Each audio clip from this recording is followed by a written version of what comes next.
কাগতি আকাশে নগর রাস্তার চিতে গুড়া টুকাশেন নগর এমপি মহোদয় গিয়াসউদ্দিন কাদের চৌধুরী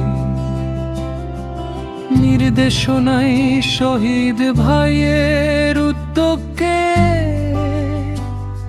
এ রাস্তা শুধু চলার পথ না, এটা হাজার মানুষের স্বপ্ন আর দৈনন্দিন জীবনের সাথী।